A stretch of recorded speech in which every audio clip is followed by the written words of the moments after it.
up, guys? Today we're going to be talking a little bit about magic rep ranges and progressive overload. So kind of the benefits of training for aesthetics in the bodybuilding industry. So it's a question that we get asked a lot. Something that I hear really frequently is like, if I'm trying to build muscle, what's a good rep range to work in? Or people who complain about getting bored with their workouts and want to change things to like shock the body every 4 to 6 weeks. So we're gonna eliminate some of these ideas, hopefully, and kind of give you an explanation as to why we program and train the way that we do. So I think first maybe talking about the benefits of working in a progressive overload and why we'll use the same training split for like 10 to 12 weeks, sometimes a little bit longer. Like me personally, outside of there'll be like some crazy leg days and stuff that Court and I will do together, but I've been using the same training split for over a year now. So talk about some of the benefits of why we train in a progressive overload when trying to build for aesthetic value. Yeah, and I think it's important to kind of get into like what progressive overload really is and how there's actually different ways that can be achieved. So when we're referring to progressive overload, it's really like just putting the muscle under more tension to stimulate growth, right? We're basically making micro tears in the muscle fibers so it comes back bigger, stronger, better muscle. And this can be done by, increasing your weight. This can be done by increasing your time under tension. There's different methods that you can use to get it. Again, by doing like slow reps, pause reps, just lifting really heavy weight. So when it comes to getting progressive overload, we know what my favorite is. I'm pretty sure I know what Sam's favorite is. Heavy weight. That's my favorite.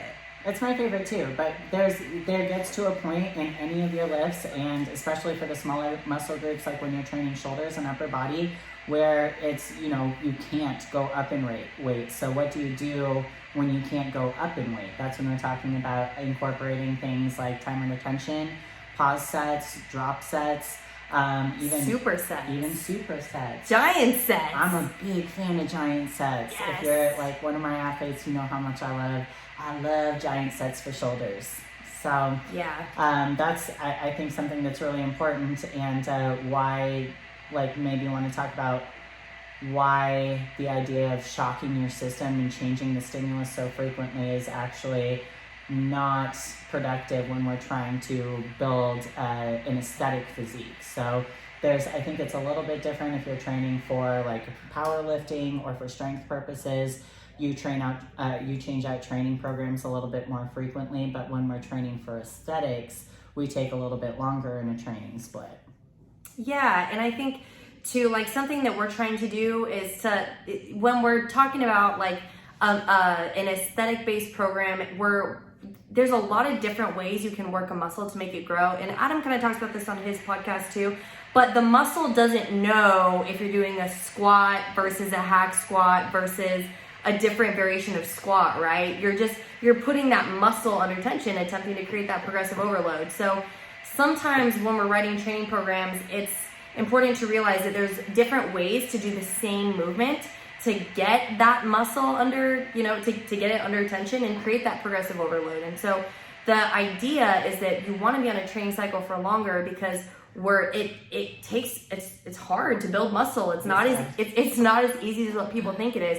So you have to constantly be exposing that muscle to that tension and constantly pushing it either weight-wise, time under tension-wise, to create those micro tears to force that muscle growth, because muscle is energetically expensive. Your body doesn't necessarily want to put it on past a certain amount. And so for bodybuilding, we're really trying to push it to maybe a point where your body doesn't want to have that much muscle mass. And so in order to kind of force that growth, you have to create that tension, and it has to be over a long period of time, eating protein, eating a good amount of calories to facilitate that muscle protein synthesis in the process. True. Yeah.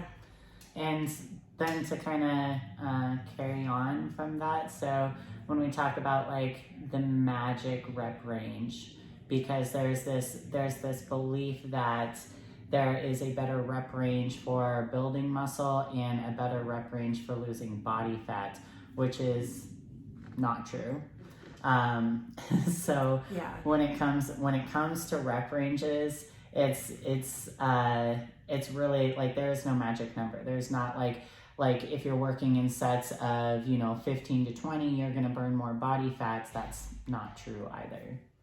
Yeah, and I think too, like, and you can kind of attest this, but like sometimes when you're actually working in lower rep ranges and you're lifting heavy and you're really pushing yourself, your heart rate could be up at like 160. Like sometimes I'll be doing a set of 5 and my heart rate, it'll be up to where I'm at doing cardio. I get that all the time when we crush legs. We're like when we do those sets, those like heavy working sets, we'll do sets of like 5 or 6. And step back from the set, my heart rate will be like 175. Exactly. But you also get that when sometimes we do sets of 50. So part of the reason why we might change up a rep range between mesocycles, and mesocycle is basically just another word for training cycle. But sometimes, if we have somebody doing a lower repetition range, and low reps could mean anything, I would say in bodybuilding between like 6 to 10. That would be, about the lowest that we might want to work. For the aesthetic, for building size on the muscle, because we're not powerlifting over here. We're not doing sets of 3. But for the lower reps, it could be somebody who's a beginner, who's just starting off, that maybe doesn't need to do a ton of reps. They're new to the gym, so they're going to grow by doing a set of 10, even if they're not necessarily pushing themselves really hard. Or for a more advanced athlete who knows how to like isolate the muscle, they have a good mind-muscle connection, they're very familiar with good form on, both compound and isolated movements. Hitting a lower rep range for them, they can really push the weight, but make sure they're keeping it where they want to, keeping the focus in that muscle group they're trying to grow.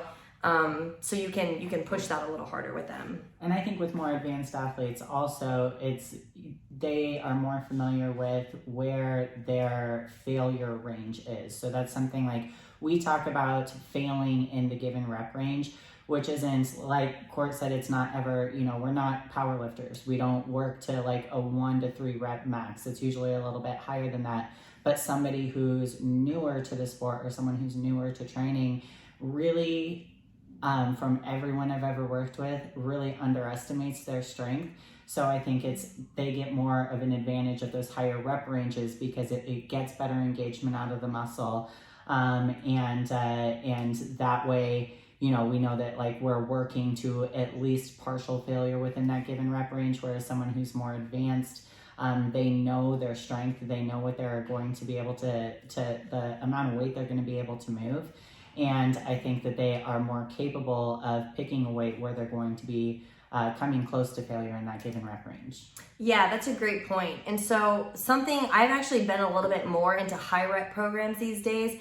And so sometimes for with the high rep programs, what I like about it is especially if you're not really familiar with what you're where you max out, where failure is, if I program a set of 25 to 30 glute bridges for somebody, even if you're just using a band, there's no way that your glutes you're not going to be feeling them by the time you reach that rep range. And then for the more advanced athletes, that one I think actually works really well for certain beginners and advanced athletes, because a beginner might start with just a band or a dumbbell on their hips for a set of 25 to 30, and your advanced athletes that are chasing that pro card, they might be throwing 185 on there for sets of 25 to 35, sometimes maybe even 2 plates on each side, depending on how comfortable they are with glute bridges, how good they are at that contraction. But even with just 1 plate on each side, I think that a really big high rep set, you're going to be absolutely lit up. And then the other thing with that is rest pause. So rest pause is another way to create that progressive overload, but it's where you basically have a set that's generally higher, but you can't get through all the reps without pausing. Now you're not putting the weight down, on a leg press, I wouldn't rack it. I would just hold the weight on my body for a few breaths and then finish. And that's what we do for sets of 50. 50. Yeah. That's just because you're sadist. Exactly. You gotta be sick and twisted to enjoy that. But we do. It's so fun. It's like sets of 20 barbell squats. Those are so hard. But 25 sets of 25 on hack squats. Sets of 25 on hack squats. For the most part, you're not going to be able to straight set that. That's something that, again, we'd probably use with more of an advanced athlete versus a beginner, because you're going to stand there, hold the weight, take a few breaths. That's at the point where your mind is playing tricks on you. You're like, all right, it's 5 sets of 5, or it's 2 sets of 10 and then 1 set of 5. You're trying to break it down any way you can just to get through those reps. And I think that's a really useful tool in creating that progressive overload, is intentionally creating sets where you can't straight set it, where you have to rest, pause, and then continue the set. And if you can straight set it, then it's, you need to go heavier on Yeah. exercises. Then it's way too light, for sure. Because we had kind of talked about like reps in reserve and how people really underestimate their own strength. So it's hard, especially if you're starting out to, to finish a set and you say that you're given like 4 sets of 12 with shoulder presses and you don't really know where your strength is at in that. But I always tell people, like, if you set the dumbbells down and you feel like you could probably do 5 more reps, either do 5 more reps or increase the weight. Probably increase the weight and try to stay within your rep range. But that's a good indicator to kind of how you know when it's time, because that's another thing I get asked a lot, is how do you know when it's time to increase the weight? If you get done with the reps in your assigned rep range and you feel like you could keep going, that is the time to increase the weight. Yeah, that's a great point. And the other point to kind of mention too with like the rep ranges and kind of changing it up between mesocycles and training cycles is like, if you do have like a lower rep program, which I mean, generally I would say we don't program a ton of like the super low rep stuff, but if you have that, and let's say you're lifting heavy, you're an advanced person, you're doing sets of 10 and not like the crazy German volume set 10 sets of 10 that I like to sometimes do. I do a lot of them. I like to do those too. So let's say we're doing 5 sets of 10 heavy glute bridges. And you go in one day and you are so sore, your glutes are sore before you even start. That might be a good opportunity to, sometimes a lot of people do with stuff like that is they might just go lighter for that set of 10, but I think the best thing to do if you're excessively sore is to drop back, do more reps, and focus on the time under tension versus lifting heavy that day. That's something too it's a concept that's hard to explain to people, but and some people in like powerlifting and other disciplines will feel differently about this, but every time you go into the gym, when you walk in there, your strength level is going to be a reflection of your sleep, what you had to eat that day, what you had to eat yesterday, your stress level. Like there's so much more that goes into how strong you are for that day. And so that's why I like to kind of take every day fresh. You don't necessarily, like you can kind of have an idea of your working rep range, but not to be like disappointed if you're not as strong today as you were 2 days ago, or to get so hung up on the numbers where, again, maybe you're really strong one day and you're like, whoa, should this be all the time? There's a lot of different things that go into how you feel that day. So I think lifting to the day, taking every day new, having an open mind when you go in there, and then kind of doing warm-up sets to work up to that challenging working weight, no matter what it is, no matter what the exercise is. I always start light and I'm always going to work up to what I think my rep range is going to be, because realistically, I'm not lifting the same weight on the same exercise every time I do it. Oh, me neither. That's a really good point. Yeah, that's a really good point. But I would agree that on those days where like energy is low for whatever reason, or you're extra sore for whatever reason, better to pull back on the weight and increase the reps. Maybe not even increasing the reps, maybe just pulling back on the weight and finishing within your rep range, to not overdo it, I think, and not be disappointed.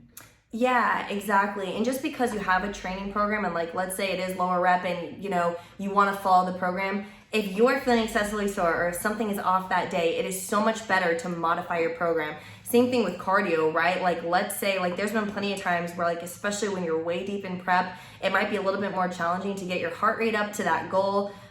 Instead of just like, some people get so frustrated they'll just get off the machine, or maybe they'll be like, I'm not even gonna walk up the stairs today, I'm gonna walk on an incline treadmill.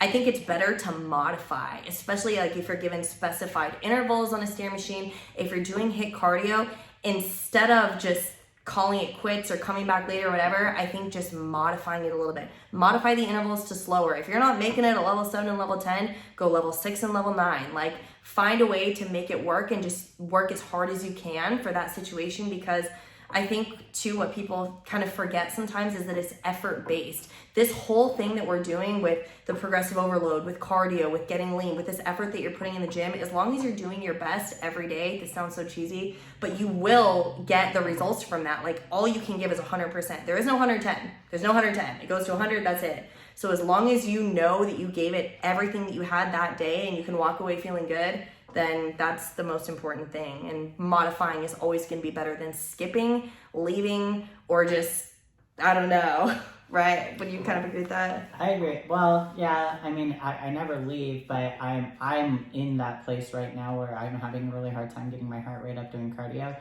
So I'm that asshole that goes harder. Yeah, definitely. Yeah, you're already in pain. Why not? And then the other thing really quick while we're talking about rep ranges is peak week. So you might be like, oh, really? Then why is peak week different than the rest of your program, those full body pump workouts? There's a good reason for that. There is a good reason for that. Do you want to say it? Or do you want me to say it? I mean, we can kind of both go off of it, I think. But like the most important thing that we're trying to accomplish in peak week is we're trying to keep inflammation low, right? So the reason that you have these high volume supersets, these full volume sets, and if you work with one of us, like I always tell people, I want, the majority of your carbs to be consumed prior to your resistance training, because the resistance training actually helps pull that into your muscle to fill out. So I think that's one of the biggest things for me. Yeah, and that's the thing too with the pump workout is with the full body pump workouts, odds are if you're in peak week, you're hungry, you're depleted, you're not gonna be able to lift a crazy amount of weight anyways. And even when you're given those high rep ranges, odds are the weight is gonna be really light. Mm-hmm. And that's because we're not necessarily trying to create those micro tears. We're literally just trying to pump the muscle. There's some evidence that shows that, a full body workout is going to burn more body fat than just, individualized training every once in a while, mixing it up and training the full body. So we're doing full body pumps. It's high reps. We're not training to failure. We are literally just getting a pump to that muscle so that way you can look full and nice. And again, that glycogen is getting pulled into your muscles for the stage. Helps your body absorb the carbs. Is what we're trying to get. Yeah. So they're not sitting on top of your, and that's a whole other thing. That's a whole other thing. Okay. Is there any kind of other touches you want to make on the rep range training situation?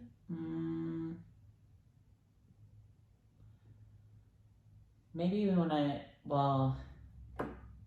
I mean, it kind of goes back into what we were talking about before about like the magic rep range and like what rep range burns the most calories. And I think we can touch on like really what burns the most calories is compound exercises. Mm-hmm. Yeah, as far as lifting goes, generally cardio is a lot more beneficial. You're always going to burn more calories doing cardio than you are in a lifting session anyways. So I think personally, I like to use lifting for, building muscle. We're not necessarily doing that to burn calories. We're doing that to like create shape. Mm-hmm. More so, but compound exercises are definitely going to burn more calories than isolated ones. They're going to use more muscles. That's why they're compound versus isolating.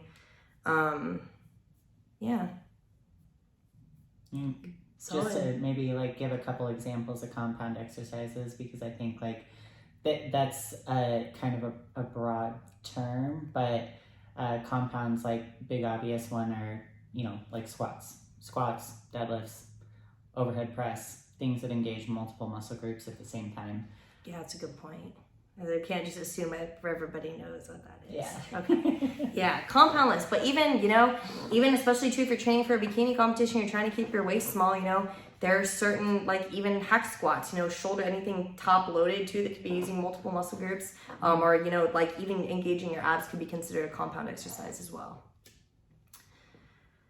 So I think we pretty much nailed it, right? Nailed it. So hopefully that gives you guys a better idea of how to, kind of interpret your training program, know if you should be going harder, lifting heavier, when it's okay to pull back, how, again, multiple different exercises. Your muscle doesn't know the difference, so there's lots of different ways to do the same exercise. If you're getting bored on your program. We have some videos on that, I think. We might have some videos on that. I mean, I don't know. So you check out our YouTube channel. I actually did create playlists for it. So there is like a training playlist versus recipes versus vlogs, which we're going to try and do more of for you guys as well. And so that way, if you don't want to see all of our recipe stuff, you can click on the training playlist, look through that.